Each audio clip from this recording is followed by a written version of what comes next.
Люди чудовищно устали от потока ненависти, и коммунальные тарифы большинство из них волнуют куда больше протухшей томаситины.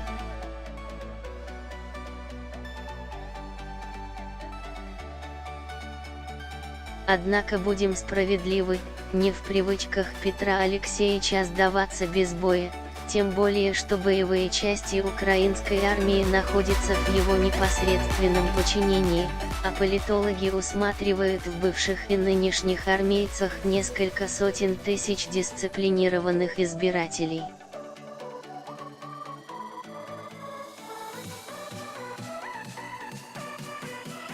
Да и сам главком, рассыпаясь в комплиментах украинскому воинству, не устает подчеркивать, именно под его началом армия стала одной из сильнейших в Европе.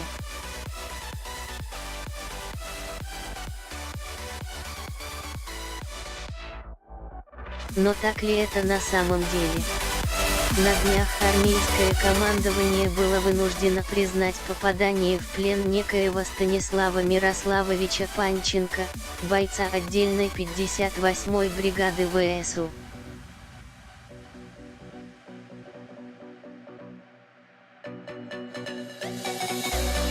Сам по себе случай не слишком впечатляющий. Боец Панченко в изрядном подпитии и накурившись дурных трав пошел в одиночку воевать с ЛДНР, был изловлен, допрошен и поведал массу интересных деталей из жизни украинской, непобедимой армады.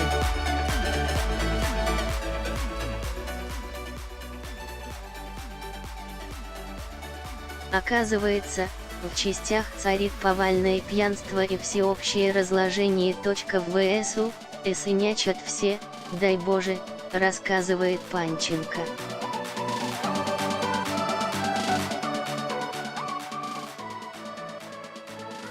Причем именно эту часть его показаний армейцы отчаянно старались опровергнуть. Скорее всего, сказанные им слова на видео являются результатом психологического или даже физического давления на военнослужащего.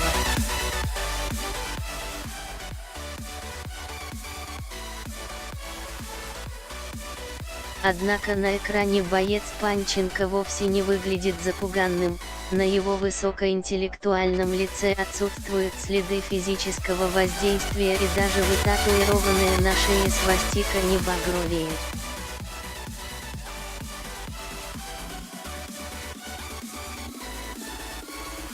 Конечно, пленному не позавидуешь, но о моральном разложении в украинской армии свидетельствует не один отдельно взятый боец, тем более аналогичных показаний пленных военнослужащих накоплено множество.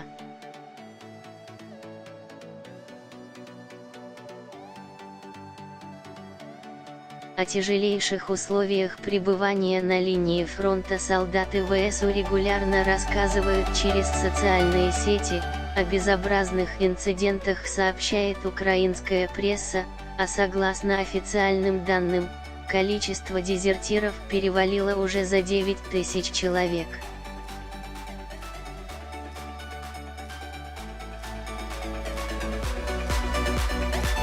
Кроме того, с 2014 по 2018 год порядка 900 армейцев погибли в результате самоубийств, а также непреднамеренных убийств.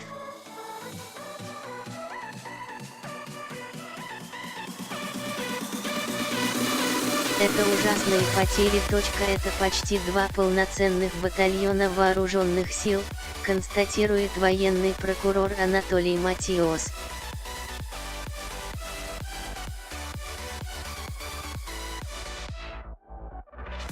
Человеческая психика не справляется с последствиями войны и с теми предпосылками, которые приводят к разбалансировке восприятия действительности и реальности.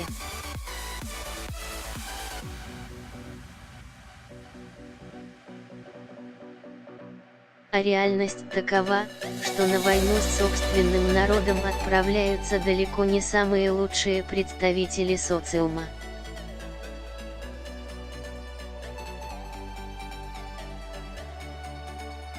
Недавно о том обмолвился и сам Порошенко.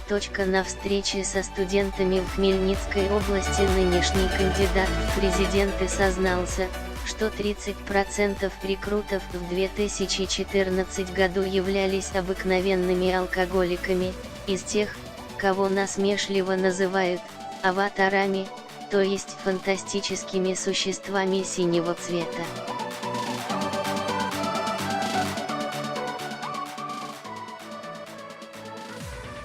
Как следствие, эти асоциальные элементы с густой примесью уголовщины стали ветеранами АТО.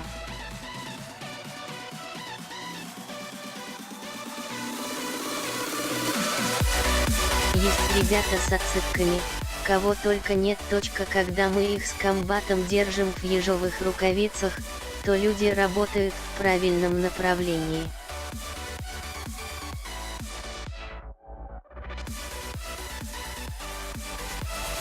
Как только идут в тыл, начинается безденежье, какие-то обвинения, говорит крестный отец правого сектора, звездочка и командир украинской добровольческой армии Дмитрий Ярош.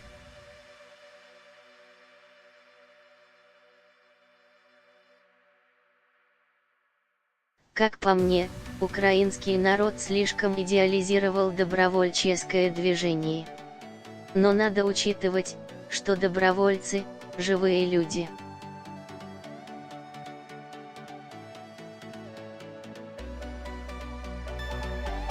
Они могут без преувеличения героически воевать.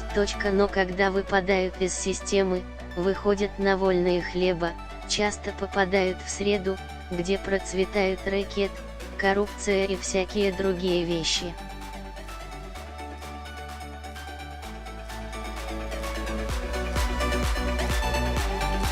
Кстати, вышеупомянутый Станислав Панченко тоже имел неприятности с законом по статье «Грабеж».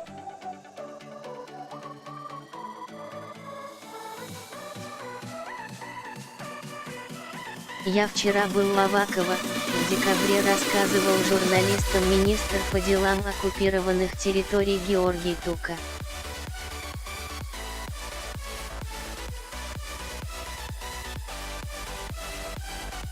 Есть определенные идеи, как, используя нынешнее военное положение, в конце концов, сломать хребет этим рейдерам, которые под видом ветеранов АТО просто издеваются над населением.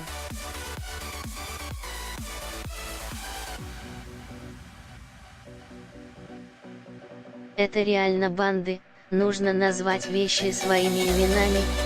А мы то думали, герои нации.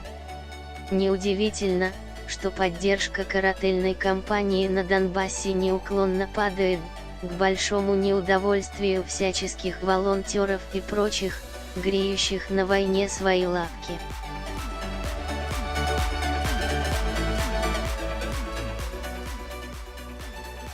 Харьковский активист Игорь Черняк из правления добровольческой организации «Сила для победы» жалуется, что если в первый год войны свыше 150 гражданских организаций поддерживали украинских солдат, то теперь их осталось самые большие 30.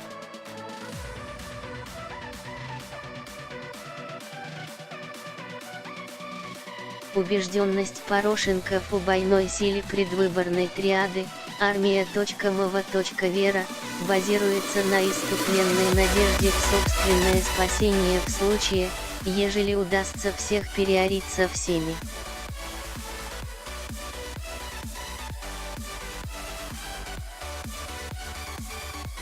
И именно ненависть есть главная движущая сила религиозной розни, языковой дискриминации, безудержной милитаризации общества.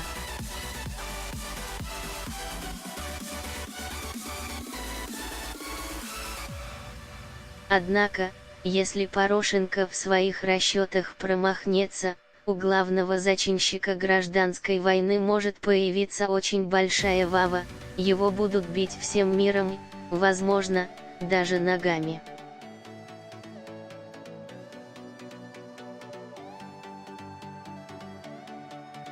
Читайте также, Военные ВСУ активно сдаются в плен армии ДНР, чтобы поесть. История про суши, видео.